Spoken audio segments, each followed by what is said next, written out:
¿Conoces la historia del soldado invencible? Trata de algo que ocurrió en la Primera Guerra Mundial. El poeta, psiquiatra y doctor André Breton, que estaba en un hospital de campaña en la frontera entre Alemania y Francia, cuando diversos soldados le trajeron a compañeros muy heridos, todos dañados por la batalla reciente.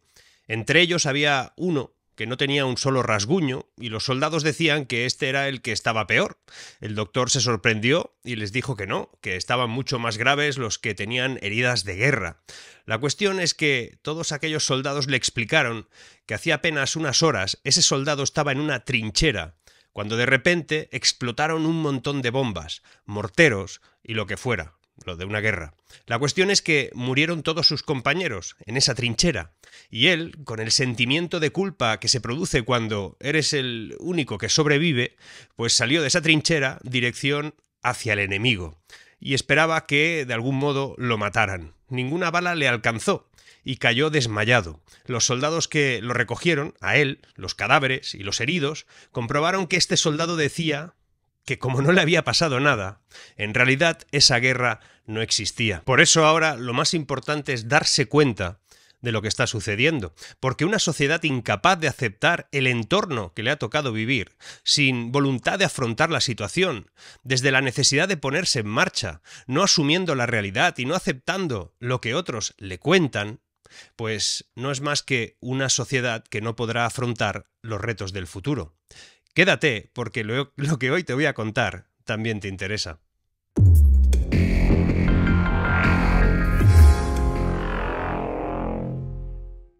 En el ámbito actual de la economía, dominado por lo que se presenta en televisión y en los periódicos, prevalece una verdad incómoda. La mayoría de las teorías y análisis económicos que consumimos son, en el mejor de los casos, superficiales.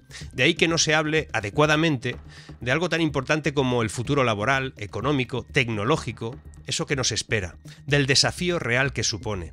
Lo habitual es escuchar o leer cosas que se alejan mucho del análisis profundo que este reto exige.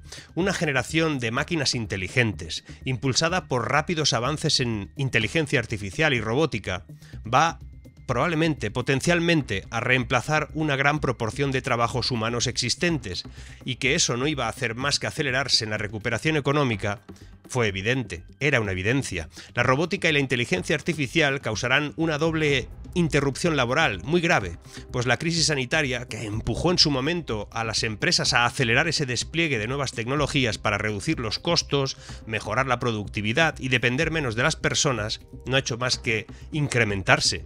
Diversos estudios aseguran que alrededor de 85 millones de empleos van a desaparecer antes de 2028, pero también aseguran que si se tiene en cuenta de manera estratégica, no deberíamos de temerlo, pues en ese análisis se anticipa de algún modo también que la futura economía, impulsada por la tecnología, como siempre ha pasado, podría crear también 97 millones de nuevos empleos.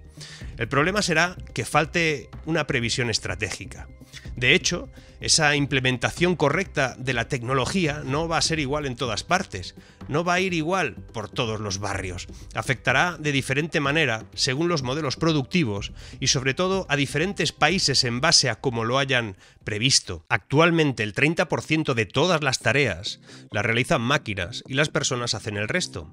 En 2028 ese equilibrio será drásticamente distinto. Habrá una combinación de 50-50 entre humanos y dispositivos tecnológicos, algo que, si bien puede ser bueno, si se comprende en su justa dimensión y se prevé estratégicamente, pues podría convertirse en un barrizal si no se actúa previamente. Un aumento de la automatización puede ser bueno para los trabajadores formados y puede ayudar a estimular la economía, pero se ha demostrado que las nuevas tecnologías tienden a dejar atrás precisamente a los trabajadores con salarios más bajos. Si lo que vivimos ahora todavía es crecimiento real, y no todavía una hipotética recuperación muy larga en el tiempo, la cosa va a acelerarse. La inteligencia artificial no es capaz de causar oleadas masivas de despidos, sino que la configuración de la nueva economía automatizada requiere dinero, tiempo, recursos, algo que muchas empresas no han tenido durante los años previos, pero que ahora, inmediatamente después de los problemas económicos que estamos viviendo, sí van a tener. Otra cosa es lo que se dirá en los medios o en el mensaje oficial. La idea es evitar ese crecimiento. Para los que establecen por dónde debe ir todo, ya sabemos quiénes, prefieren el decrecimiento que la generación de riqueza. Hoy vamos a ver cómo afecta todo eso al trabajo del futuro y también me basaré en un informe, en un estudio del Banco Mundial que aseguraba en su día que la mitad de los empleos que tenemos ahora mismo en Hispanoamérica y en España pues se van a automatizar a lo largo de esta misma década.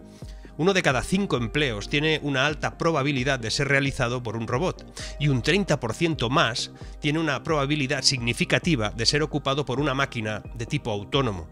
Lo cierto es que de la misma manera que los trabajos de hoy no tienen nada que ver con los de hace 2 o 3 décadas, los que tendremos en unos años probablemente serán distintos a los que estamos viviendo y disfrutando ahora mismo. Por concretar, en el caso de España, un 52% de los puestos de trabajo podrían automatizarse a lo largo de estos próximos años. Eso ya lo sabemos. Lo cual no significa que se vayan a destruir empleos, sino que se van a sustituir por otros nuevos. Pero esto es algo que empieza a ser un discurso oficial y que dicen o plantean que habría que ir con cuidado porque esa sustitución no es algo que se produzca de forma automática. Se produce siempre y cuando tengas una hoja de ruta para amortiguarlo. Lo que es cierto es que empiezan a haber estimaciones que apuntalan esa tendencia de crear nuevos empleos. Por ejemplo, la OCDE calcula que el 65% de los niños terminará trabajando en algo que ahora mismo ni existe. El propio Foro Económico Mundial ya apuntaba hace 2 años que a partir de este mismo en el que estamos, se empezarían a crear millones de esos nuevos empleos. A veces dicen cosas que son ciertas aunque esconden el porqué. Es algo que se ha cumplido a la vez que se han dado cuenta ellos mismos de que eso, especialmente con la inteligencia artificial, les deja sin control sobre el devenir del mundo. Y eso han decidido pararlo con aplicación de control, de un uso unilateral de la tecnología y de hablar de algo llamado desinformación cuando algo no es como ellos consideran. Es evidente que cambiarán las cualidades más demandadas por los empleadores. Será importante, por supuesto, tener conocimientos digitales en el ámbito tecnológico. Pero ojo, también deberemos desarrollar competencias de eso que se llaman soft skills, habilidades blandas. Se suelen enumerar algunas como el pensamiento crítico, la inteligencia emocional, la creatividad. Muchos son los retos, los desafíos. Pero el propio modelo de empleo, a lo largo de esta década, se prevé que se vaya manteniendo hacia una tendencia de flexibilidad laboral, hacia la temporalidad, algo que en España afecta todavía a muchísima gente. Unos dicen que a 1 de cada 4, y si lo utilizas bien son 10 puntos más que en la media de la Unión Europea. El uso o los estudios de las instituciones que revisan y apuntaban esa automatización cada vez más profunda tienen la percepción de que no todo el mundo lo ve así. Hazte una pregunta. ¿Tu puesto de trabajo es igual que hace 5 años? ¿Será igual dentro de 5 años? ¿A qué te vas a dedicar cuando un robot, un automatismo ocupe tu puesto? ¿Cuáles serán tus funciones? ¿En qué vas a formarte para afrontar ese momento? La percepción que tienen los trabajadores según esos informes también es parecida. De hecho, muchos españoles, por ejemplo, también muchos ciudadanos de Hispanoamérica, creen que sus actuales puestos de trabajo tienen muchas tareas que van a poder hacerse por un robot. Hoy mismo, un 45% de esos 2.500 españoles que fueron encuestados hace un tiempo para por lo menos saber cuál era su percepción de esto, dijeron que su trabajo lo haría un robot antes de una década, que lo tenían claro. ¿Y entonces qué hacemos? La respuesta sería prepararnos rápido, porque va el futuro en ello. Y las posibilidades de amortiguar las dificultades que tiene toda esa transición tecnológica es cada vez más urgente. Resulta que España, por ejemplo, ha empezado a acelerar en ese sentido. Fijaos, a día de hoy España ya está entre los países del mundo con más robots trabajando, sorpresivamente, según los últimos datos que ya presentó la Federación Internacional de Robótica. Ahora mismo en España tenemos entre 113 y 120 robots por cada 10.000 trabajadores. Estamos lejos todavía de Singapur, de Corea del Sur o de Japón, que son quienes lideran este ranking, pero ocupamos ya el puesto número 13 en esa clasificación. En los últimos 5 años hemos pasado de 70 robots por cada 10.000 trabajadores a 113, 120 en tan solo 5 años, ¿eh? Entonces igual piensas, ¿dónde está el problema? Pues en hacerlo mal. En Corea del Sur, en Japón, en Singapur, no hay paro. Son líderes en implementación robótica, sustituyendo tareas humanas, y resulta que no hay paro. Básicamente porque lo han hecho bien, han sido estratégicos. A mayor robotización, mayor eficiencia. A mayor eficiencia, mayor productividad. eso que nos falta a nosotros. Cuando hay más productividad, se genera empleo, pero se genera en otro lugar, en un nuevo empleo, no el de antes. Por eso, paradójicamente, que haya más robots asumiendo trabajos que ahora hacemos los humanos, no tiene por qué suponer directamente un aumento del paro. De hecho, solo sucede si no se plantea estratégicamente esa transición. Van a surgir nuevos empleos, con nuevas funciones, cosas que ahora no existen. Pero hay varios puntos muy interesantes que se tienen que tener en cuenta. ¿Qué empleos están en riesgo de caminar hacia ese proceso en los próximos años? ¿Cuáles se van a destruir? Estamos hablando, seguramente, de aquellos empleos que son más rutinarios, de menor valor añadido, que incorporan claramente menos elementos creativos. Por ejemplo, la aparente contradicción sobre el hecho de robotizar y generar empleo la tenemos que analizar, por lo menos en dos tiempos distintos. Hay que distinguir en los empleos que existen hoy y los empleos que existirán en el futuro. Simplemente pensemos en hace 20 años, cuando no existían los teléfonos móviles inteligentes, el uso de Internet era muy menor al de hoy, pues la cantidad de empleos que generan esas actividades ahora mismo es enorme, es absoluto. Es algo nuevo que en esos momentos era difícil de pronosticar. Por tanto, si nos fijamos solamente en lo que va a pasar con los empleos que existen hoy, la lectura será pesimista siempre. Pero hay que pensar en lo que a lo largo de la historia la experiencia nos apunta y que se ha ido creando oportunidades con nuevos modos de trabajar. Esto es difícil de defender cuando una segadora autónoma se ventila una hectárea de campo cultivando en el tiempo que una cuadrilla de personas siega 10 metros cuadrados. Pero repito, es fundamental abordarlo desde un modo global y en el tiempo exacto en el que va sucediendo. Los gobiernos deberían medir ese tiempo y ajustar los elementos necesarios para que el daño durante esos momentos, ese tiempo que la herida está abierta, pues que sea lo más leve posible. Lo llamamos transición habitualmente a eso. Los robots no van a reemplazar a los humanos. Trabajarán con nosotros. No perderás tu empleo en manos de un robot, o de una computadora, o de un software inteligente, sino que alguien que se lleve mejor que tú con ese robot, con esa computadora o con ese software inteligente es quien te lo va a quitar. Básicamente porque es inevitable. A finales del siglo XVIII, cuando una máquina de vapor entraba en una fábrica textil en el sur de Londres, y de 400 personas que allí había trabajando, 300 se quedaban expulsadas porque esa máquina era más eficiente, más rápida y no paraba nunca. No hacía huelgas. Pues bien, esas 300 personas, ese momento de la historia, que hoy llamamos Primera Revolución Industrial, ellos le llamaron Primera Gran Crisis Industrial. El ser humano no suele vivir a tiempo real el beneficio de la incorporación tecnológica, especialmente en el mercado laboral. Hoy no podemos saber qué tecnología va a cambiarlo todo, pero no lo dudes, la habrá como siempre ha pasado. Podemos pensar que la inteligencia artificial o los datos o los robots con aspecto humano seguramente serán otras cosas, serán de un modo distinto. En 1992 nadie pudo enviar un mail durante la inauguración de los Juegos Olímpicos de Barcelona. Y resulta que estábamos a 10 minutos de un cambio brutal. Ahora estamos a 10 minutos de otro cambio profundo e impactante. Intenso.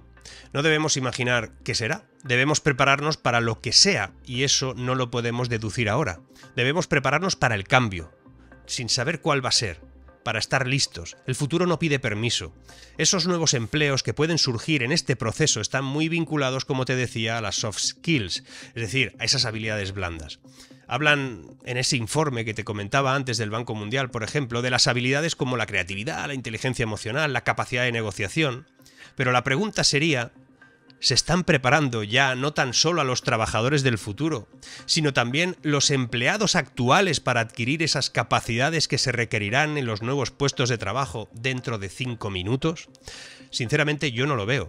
Hay esfuerzos, pero no veo que estén siendo eficaces. En ocasiones tengo la sensación que nosotros llevamos a nuestros hijos a escuelas para que les enseñen cosas de un mundo que ya no existe, para un mundo en el que no vivirán.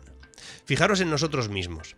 Se nos ha educado para creer en las certezas, para hacer lo que se nos dice, pero todos hemos visto que ya no hay nada seguro, que no existe el trabajo para toda la vida y que el futuro es casi imposible de predecir.